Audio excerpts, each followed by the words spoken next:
My name is Odera George. I work for Fauna and Flora, Kenya, as the project manager implementing a Darwin, a UK government-funded project. I am based in the field within a landscape called the Upper-Ewaso North. The Upper-Ewaso North is a landscape that is primarily water-stressed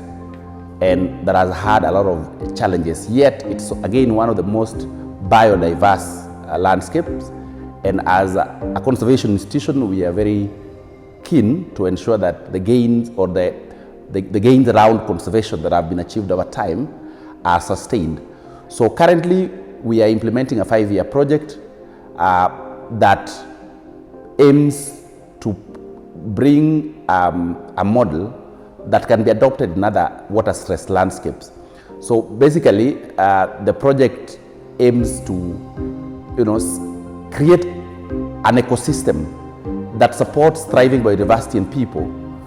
but that also provides a scalable model that can demonstrate how human and wildlife can coexist, how climate resilient livelihoods can be implemented, how nature-based solutions and basically sustainable development work can go on, and that model can then be adopted in other landscapes that have the same stress levels as here in our Upper-Ewaso North. We are basically looking at addressing some of the climate change related challenges, basically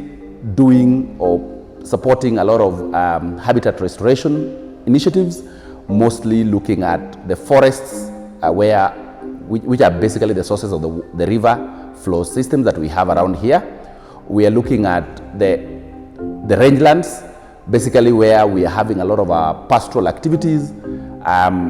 with a view to ensuring that the livestock can stay a little longer, again in these landscapes, to reduce issues around conflicts with farmers, basically around the mountains. We are developing capacities of government institutions, particularly the Water Resource Authority here in Kenya, with a view to ensuring that they have the capacity to be able to regulate the water demand and ensure that then the water sharing in this landscape can be equitable. Because like I said earlier, there is a lot of water stress within the landscape. So currently we have provided infrastructure for Water Resource Authority, we have provided trainings, we have telemetric stations that provide information, real-time information around the water levels and how that then can support the decisions around water sharing and things around that. We are supporting our communities, ensuring that they are able to adopt the kind of livelihood practices that can stand the changes on the climate, basically focusing on climate resilient cropland management, livestock practices. We, as Fauna and Flora, believe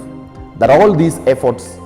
can work to improve the quality and quantity, particularly of the river flowing, the water flowing within our river systems, especially during the dry season, and also improve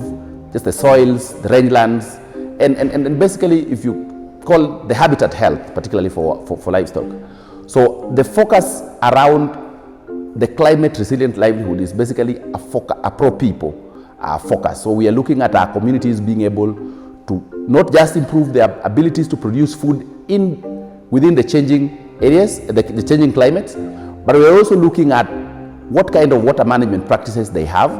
ensuring that again, whatever they produce can be linked to markets, so that then we are able to improve their well-being. We believe that by doing so, then they will support very actively our conservation efforts around the landscape.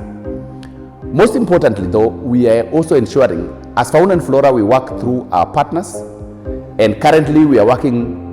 through about 6 of our local partners here. What we are trying to do currently is to ensure that these partners that we work with,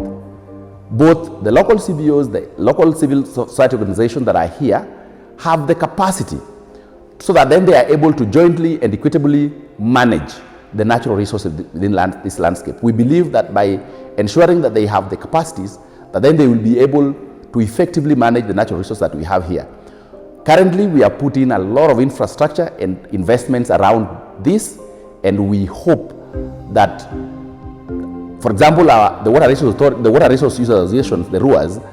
will be able to use the common intakes that we have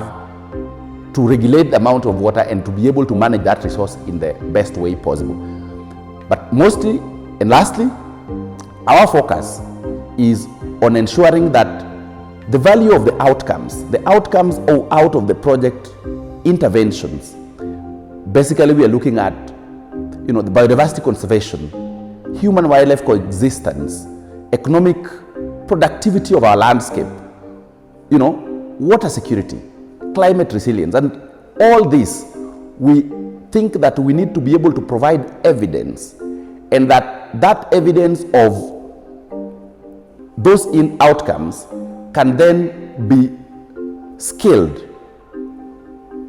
through the various stakeholder commitments and engagements,